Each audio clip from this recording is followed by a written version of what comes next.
My siblings and I grew up listening to our parents yelling at each other constantly. In the end, they got divorced, and even our mother, who took custody of us, abandoned us, forcing us to live together alone. But then, a young woman came to our rescue. When we met her again after we had grown up, her life was in ruins. This lazy wife, you're nothing but a slave. Somebody please help me. I'm no longer that helpless child I once was. I devised a plan to send the people who drove her into this state straight to hell, all for the sake of repaying her. Hello, everyone. Welcome to Revenge Office. Today, I'm going to share a new story with you. Let's get started. My name is Steve Johnson. I'm 17, the age where I'd be a junior in high school. I did make it to high school, but I had to drop out because I could barely attend classes. There's a dark reason for that. When I was in middle school, my parents divorced. After that, it was just me, my mother, and my little sister, Sarah. Our parents had always been at odds, fighting and yelling at each other every day. My father pretended to be busy with work, but he was actually cheating on my mother. Every night when he got home, my mother would confront him about the affair. This would always escalate into a huge shouting match. And my little sister, Sarah, who was still in elementary school, would cling to me, crying. I would comfort Sarah and quietly take her outside. We'd go for a walk under the moonlight. When she got sleepy, I would carry her on my back, and by the time dawn broke, we'd sneak back into the house through the back door and go to bed. Fortunately, our parents never yelled at or hit us, but at the same time, they showed little interest in us. Sometimes, my mother was physically abused by my father, but she would fight back by throwing things like frying pans or rice cookers at him. It wasn't unusual for walls to end up with holes or for windows to get smashed. The fights were so intense that the neighbors even called the police on them once. After getting warned by the police, my parents would calm down for a few days, but soon enough, life would return to the way it was. Eventually, my father stopped coming home altogether, and one day, out of the blue, my mother told me they had gotten divorced. I was secretly relieved when I heard that. Living with my father clearly didn't make my mother happy. At last, I wouldn't have to listen to their shouting matches, and we could live in peace. With that hope in mind, my mother, Sarah, and I moved into a small, old apartment. But our life together didn't last long. Around the time I entered high school, my mother started coming home late. My mother said her part-time job kept her busy, but there were plenty of nights when she wouldn't come home until morning. Eventually, she only came home about once a week. Even when she did, she was either on the phone with someone or sleeping like a rock. And when she woke up, she'd leave a few $100s and head out again. There was one time she came home with a man we didn't know. He was around her age, with an unshaven face. My mother clung to him in a way we had never seen before. And after giving me and Sarah a quick hug, she packed her things and left. Finally, she stopped coming home entirely, leaving me, a high schooler, and Sarah, still in elementary school, behind. I had a gut feeling that she was probably living with that man. To cheer up Sarah, who seemed anxious without our mother, I forced myself to stay upbeat. It seemed like our mother was still paying the rent and utilities, so we managed to get by, but the food in the house ran out. Sarah and I survived on school lunches and free samples from the supermarket. Our teachers were concerned about us living alone and tried contacting our mother several times. but they couldn't reach her. Before we knew it, the rent and utility bills stopped being paid, and the electricity and water were shut off. The landlord came by to collect the rent, but since we had no money, there was nothing we could do. Looking uncomfortable, the landlord told me, "I feel sorry for you, but if next month's rent isn't paid, you'll have to leave." In the pitch dark room, overwhelmed with anxiety, all I could think about was protecting Sarah and myself. I decided to start working.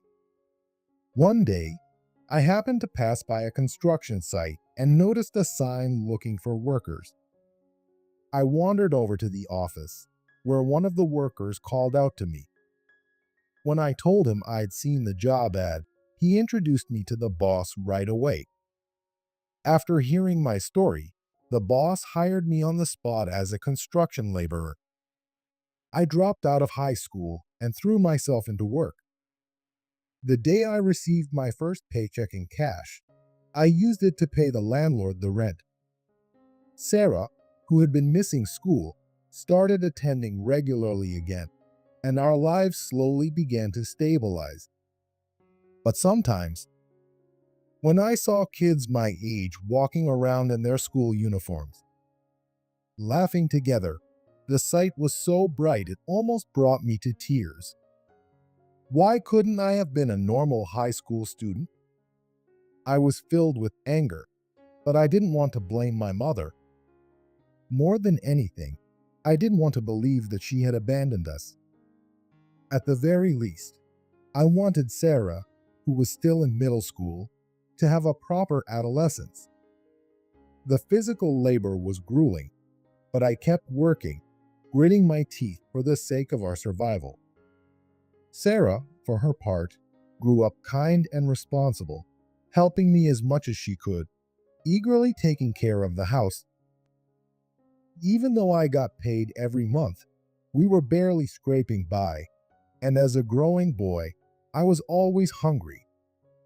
One day, when I got home from work and was resting, the doorbell suddenly rang. I opened the door, and there stood the woman who lived next door, alone. She seemed to have noticed that our mother had left, and that it was just me and Sarah living together. So she asked if we were managing okay. When she saw how skinny I was, she gasped and rushed back to her place, returning with something. She brought us a container filled with fried chicken, a rolled omelet, and rice balls.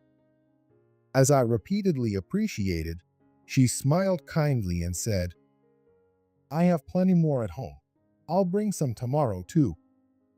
With those words, she left. That night, the fried chicken Sarah and I ate was the best thing I'd ever tasted, and it warmed my heart. The woman introduced herself as Patricia, and from that day on, she would come by almost daily, bringing us food. She was 20 years old and worked at a bento shop. Thanks to Patricia, our lives slowly became brighter, and even though things were still tough, they became more enjoyable. Eventually, Sarah graduated from both middle school and high school and was able to go to a public university on a full scholarship. Though we still lived together, Sarah started helping out by working part-time while continuing to support our household. By that time, I had gained the recognition of the other workers and the site manager, and I even had junior workers under me. I was being trusted with more important tasks. We had reached a point where we could live without Patricia's food deliveries. But she would still sometimes ring the doorbell and bring us meals. "No, please let me do something to thank you," I would say, but Patricia would just shake her head with that gentle smile of hers. "I'm doing this because I want to, Steve and Sarah. You don't need to worry about a thing. Just eat up and grow big." Her light-hearted words always lifted our spirits. Around that time, Patricia became busier with her work and personal life, and we started seeing her less. but I never forgot how grateful I was to her. Sarah graduated from college at 22 and became a working adult. The night before her graduation ceremony, Sarah read me a letter. "Thank you for taking care of me all this time. Even though we didn't have mom and dad, I've made it this far thanks to you. From now on, live your life for yourself, not for someone else." With tears in her eyes, Sarah smiled at me as she finished. At 24, I quit my job as a construction worker and went independent. I had been thinking about starting my own business for a while. It wasn't a job I could do forever, physically speaking. I showed my appreciation to the site manager, my fellow workers, and the boss, and though they were sad to see me go, they sent me off with their best wishes.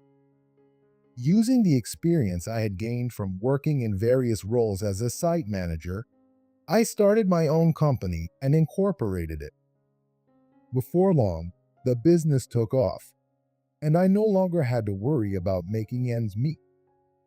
My life now was far more comfortable than anything I had experienced as a student. However, whenever I saw young people walking around in their high school uniforms, I couldn't help but remember the difficult days of my past and the face of Patricia, who had saved me. Not a day went by when I didn't think of her. Then, one day, I got a call from Sarah after a long time. "Sarah, it's been a while. How are you doing?" "I'm doing great. The baby is growing well, too." After graduating from college, Sarah had found a job in our hometown and met a wonderful man, whom she eventually married. Despite being raised by parents who constantly fought, Sarah and her husband had a relationship that was so loving, it warmed my heart just watching them. Supported by her kind and family-oriented husband, she was living a happy life. To top it off, they were expecting a baby next year. We caught up, sharing what had been happening in our lives recently, before Sarah got to the main point. She told me she thought she had seen someone who looked like Patricia at the local supermarket. However, the woman's appearance had changed so drastically that she hadn't recognized her at first. Her hair was messy, she had dark circles under her eyes, and she looked terribly worn out. She bought a large amount of beer with a gloomy look on her face and hurried out of the supermarket. Sarah said she thought about calling out to her, but couldn't bring herself to do it. She didn't seem to be driving or riding a bike, so I think she must live nearby.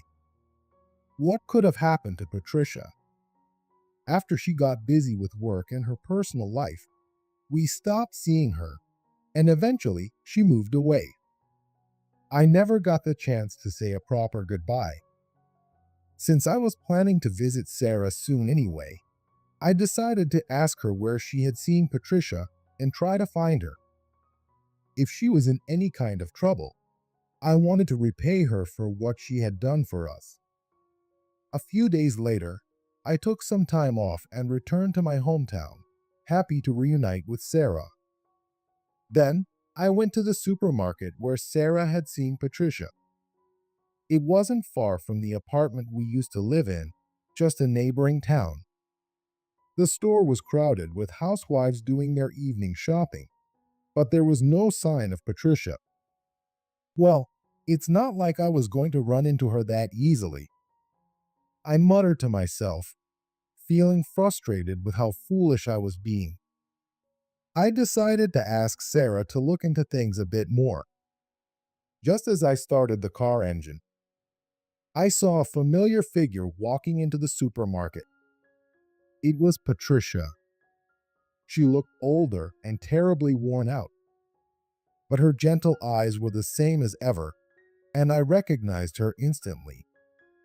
I never imagined our first meeting in 20 years would happen like this. "Patricia." I shouted her name as I jumped out of the car and ran toward her. Patricia stared at me in shock. "Steve, is that you?"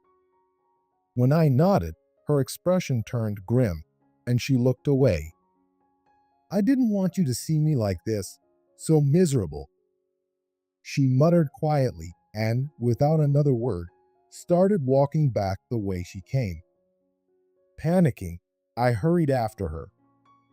Even though she had come to shop, Patricia was heading in the exact opposite direction of the supermarket. The contrast between the Patricia I remembered and what I saw now shocked me. I stopped chasing her and just watched as she walked into a small, old house. The front yard was overgrown with weeds, and the nameplate on the door read "More." Was that her home? I stood frozen in place for a while when suddenly I heard a man shouting from inside the house. Patricia rushed out in a panic and began walking back toward the supermarket. I called out to her again. "Hey, I just wanted to thank you for everything you did for us back then. You really helped us." "You're still here. Stop following me." Without even looking at me, Patricia walked faster, her voice trembling as if she were on the verge of tears, afraid of something. Sensing that something was clearly wrong, I decided to back off for now. I had to get back to work and couldn't stay in my hometown for days on end. The next day, I returned to Patricia's neighborhood. I wasn't sure if she was home, but the house was quiet. However, I could occasionally hear the sound of dishes breaking and voices coming from inside. "You came back. Again." As I was observing the house, Patricia appeared behind me, standing a little way off. She had a large tote bag slung over her shoulder, as if she had just returned from somewhere. "Patricia, I really need to talk. Can we speak for a moment?" With a resigned sigh, Patricia said, "Wait here for a bit," and disappeared inside the house. The moment she entered, I heard the sound of something like a bottle breaking and a man's angry shouting. "Where the hell have you been wandering off to, you idiot?"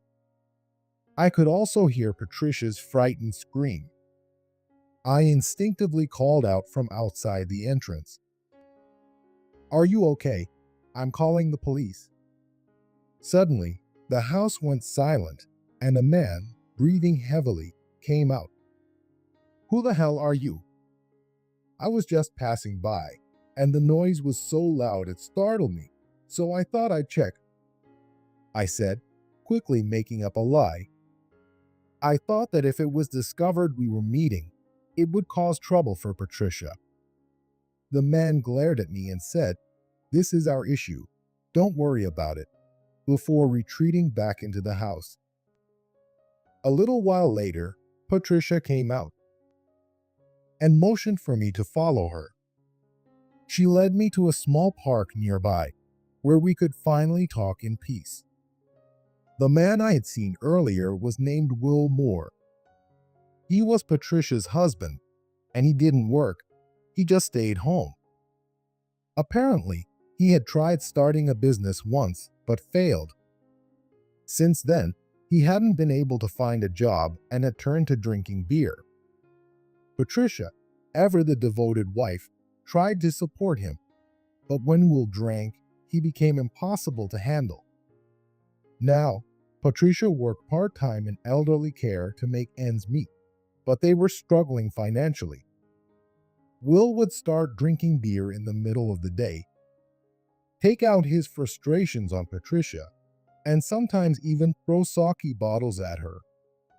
He would insult and even physically abuse her. I couldn't help but see the similarities between my mother, who was abused by my father, and the current situation Patricia was in.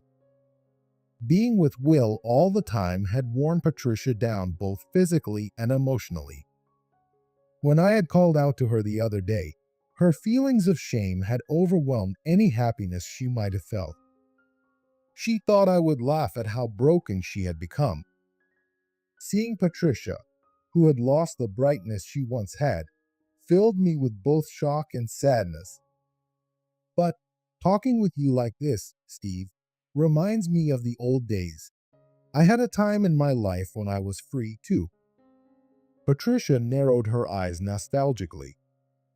Now, she said she had no freedom, living each day trying to appease Will, who could explode in anger at any moment.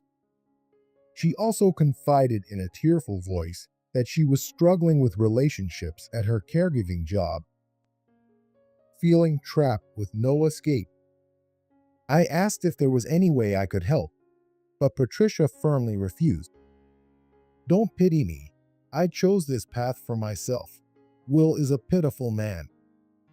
Patricia's body bore the visible scars, likely from Will's abuse. I couldn't understand why she would stay with him, even after all the harm he had caused her. But as I listened to her, it seemed like she had become codependent on Will. I had a strong feeling that if I didn't find a way to separate them, something terrible would happen. I tried again and again to convince Patricia to distance herself from Will, but she wouldn't listen. If I abandon Will, what will happen to him? And besides, there's no way he'd ever let me leave him. It seemed that while part of her wanted to leave, her sympathy for Will, mixed with her fear of him, made her believe she couldn't. After we finished talking, Patricia hurriedly stood up, looking anxious, and said to me, "I have to go back now."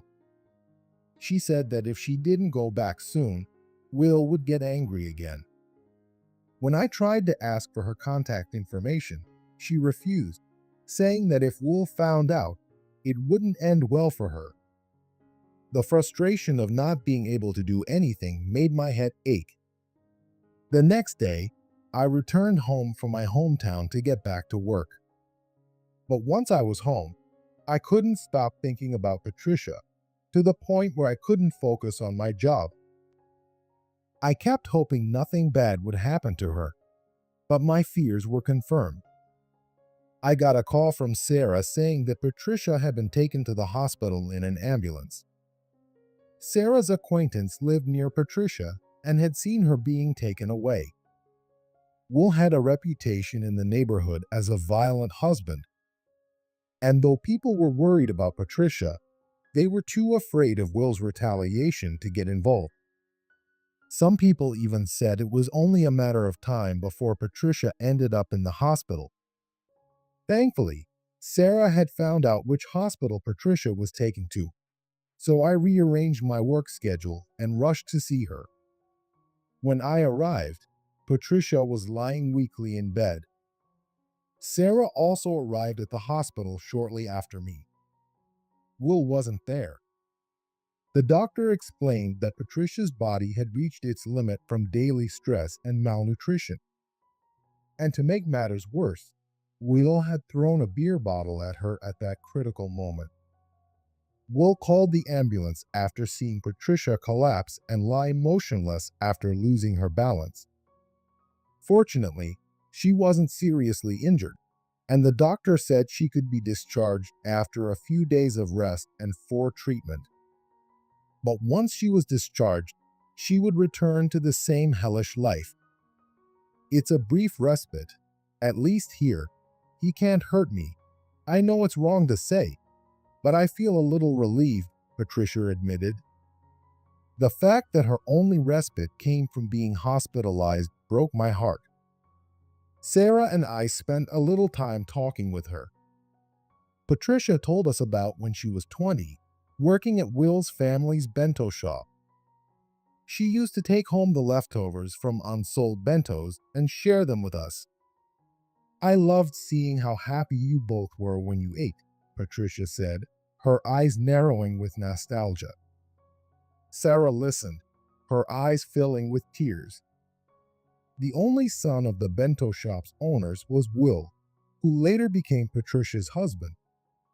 At first, dating him had been fun, but over time, his controlling behavior and erratic actions became more frequent. However, with her strong nurturing instinct, Patricia accepted even those parts of him and kept supporting him. It was around that time that we lost touch with her, and eventually, with pressure from Will and his parents, she married him. They bought a small house in a neighboring town, and she had hoped to live a modest yet happy married life. But everything started to fall apart when Will lost his job and failed at starting his business. Now that I've had some time apart from Will, I'm shocked at how clear headed I feel.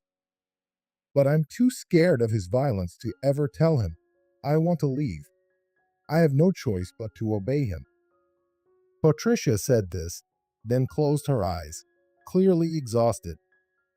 Though I felt guilty for making her talk so much in her weakened state, my head was filled with anger toward Will. Sarah felt the same. After leaving the hospital, we decided to visit Will's family's bento shop. We wanted to see what his parents thought about the current situation. As I looked at the familiar dishes lined up in the display case, nostalgia welled up in my chest. We managed to speak directly with Will's mother, who was working in the shop, and she agreed to talk with us after they closed for the day. That evening, Will's parents welcomed us into the shop with puzzled expressions. Sarah and I explained our relationship with Patricia and expressed our gratitude for the bentos, saying they had helped us survive back then. But Will's parents didn't seem to understand, and their confused expressions didn't change even after our thanks. It made sense. Though Patricia had been the one who decided to give us the leftover bentos, and Will's parents hadn't known anything about it. So, what brings you here today is something going on with Patricia. That's when we explained everything we knew about Will and Patricia. Will's parents were shocked to hear that Patricia had been hospitalized and that Will was unemployed. Apparently, after Will got married, his rebellious behavior toward his parents became so extreme that they cut ties with him. I finally understood why Patricia had said, "If even I abandon Will, what will happen to him?" Will had already been abandoned by his own parents. They had introduced Will to Patricia because they thought that a responsible woman like her could handle their troublesome son.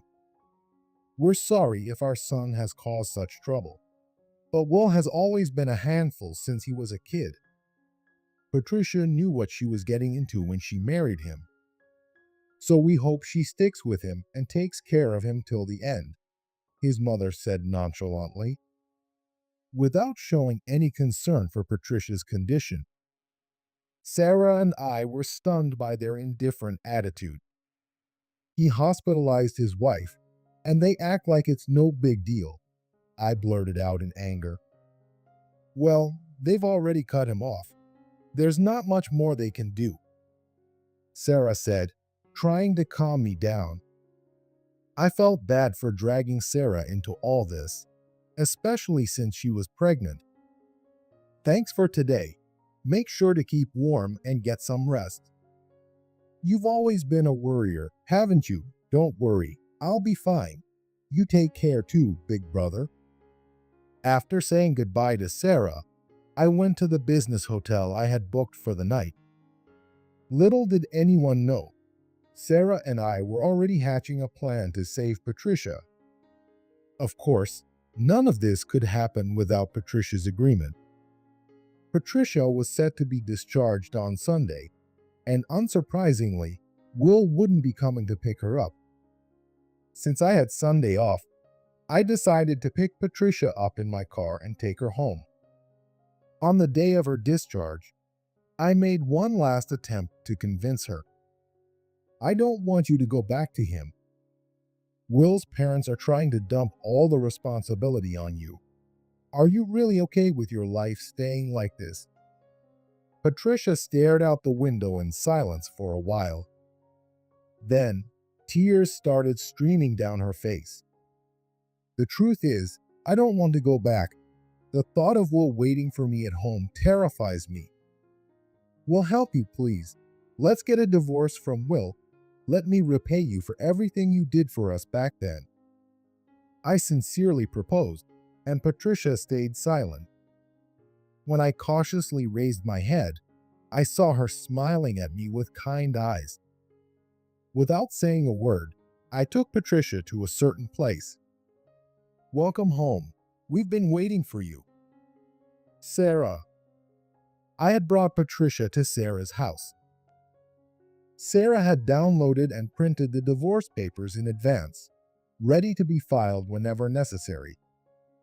Patricia looked hesitant at first, but with a determined expression, she began filling out the required information.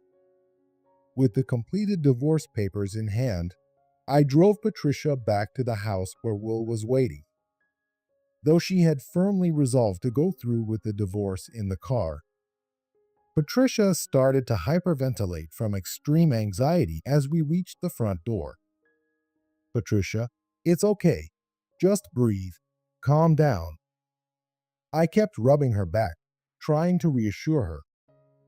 After a while, Will must have heard the commotion because he came outside. The strong smell of beer hit me. He must have been drinking again, even during the day.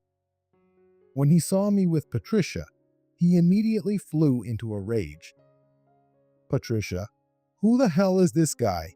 Explain yourself." He yelled as he grabbed her hair and tried to drag her back into the house. I quickly stepped between them, forcing him to back off. "I brought the divorce papers. Patricia's not living with you anymore." Upon hearing this, Will screamed. "You put bad ideas in her head, didn't you? Patricia is my slave. No one's going to take her from me." Then, Patricia, who had remained silent until now, stood up straight, looked Will directly in the eyes, and said firmly, "A slave? After everything I've done for you, is that really what you thought of me? I can't live like this anymore. I want a divorce." Will was speechless. Patricia had never talked back to him before. Surprisingly, instead of reacting with violence, Will became flustered and began begging Patricia to reconsider.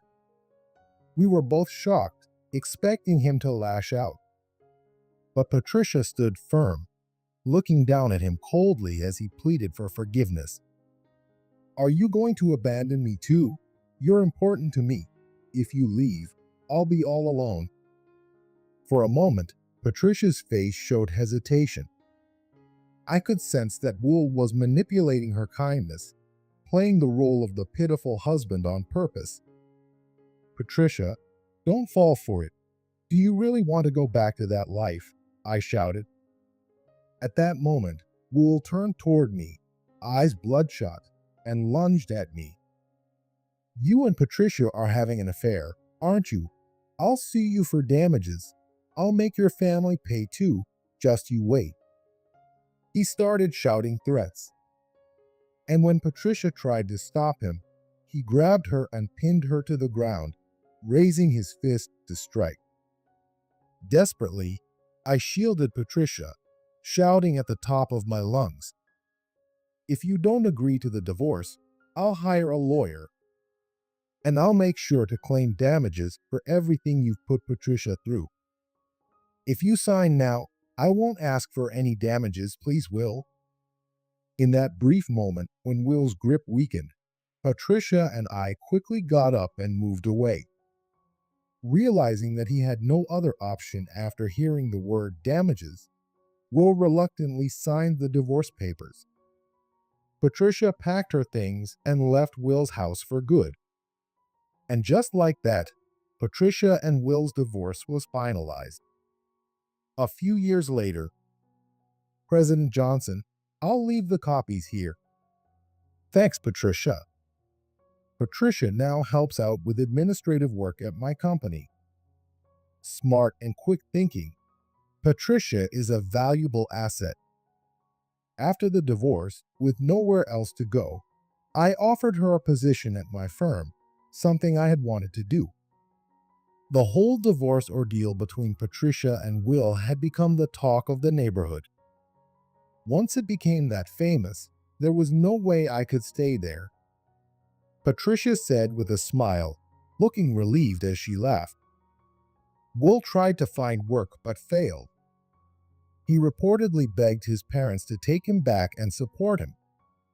However, his elderly parents couldn't get along with him, and after constant fights, they cut him off again, saying they couldn't take care of him anymore.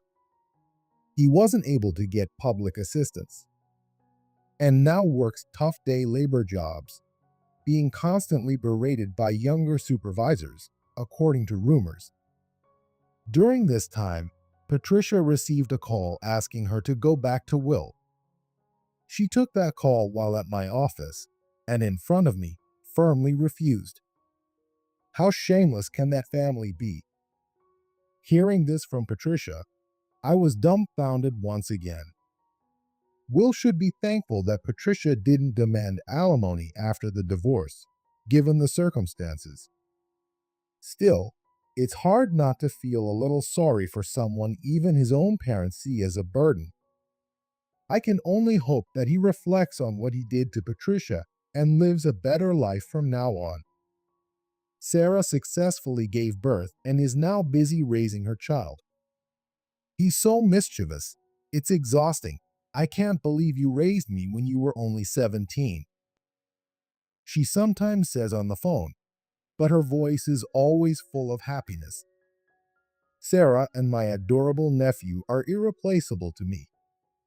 I've been able to repay Patricia for all she did for me, and I'm living a fulfilling life. The only thing missing is a girlfriend, but that seems like a distant goal. For now, all I can do is focus on living each day to the fullest, protecting the employees in front of me without being tied down by the past. That is my happiness.